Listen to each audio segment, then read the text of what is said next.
श्री स्वामी समर्थ। तर ताई स्वामींच्या नवीन सेवेकरी बनल्यात, आपले सगळे व्हिडिओ बघतात।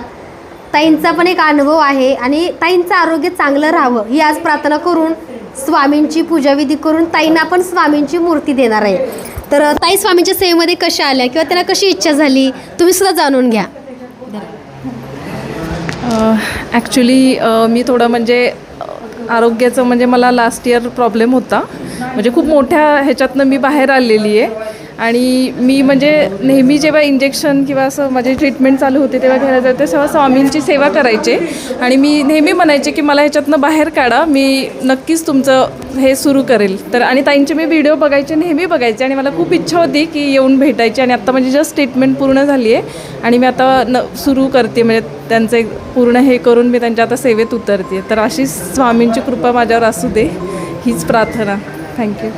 तर बघा ताईंना चांगलं आरोग्य मिळू दे। मी नेहमी सांगते की कॅन्सरसारख्या रोगातून ताई बाहेर आल्यात आणि इथून पुढेही मी स्वामींनाच प्रार्थना करेल की ताईंना चांगलं आरोग्य मिळू दे, कारण स्वामींची अनुभव प्रचिती खूप आहे।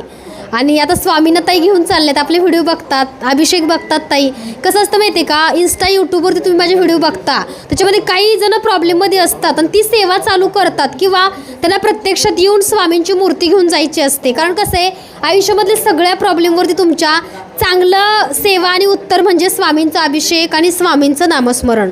तर ताईंनाही आपण विधिवत पूजा करून स्वामींची मूर्ती देऊया।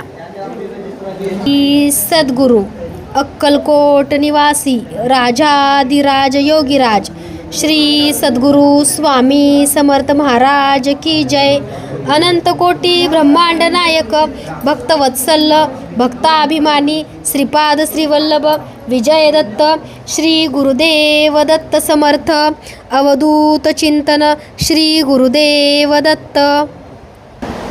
स्वामी ताईला एवढ्या मोठ्या संकटातून तुम्ही बाहेर काढले, ताईंकडं अशी सेवा करून घ्या आणि सेवेतून ताईला चांगलं आरोग्य द्या हीच तुमच्या चरणी प्रार्थना। श्री स्वामी समर्थ।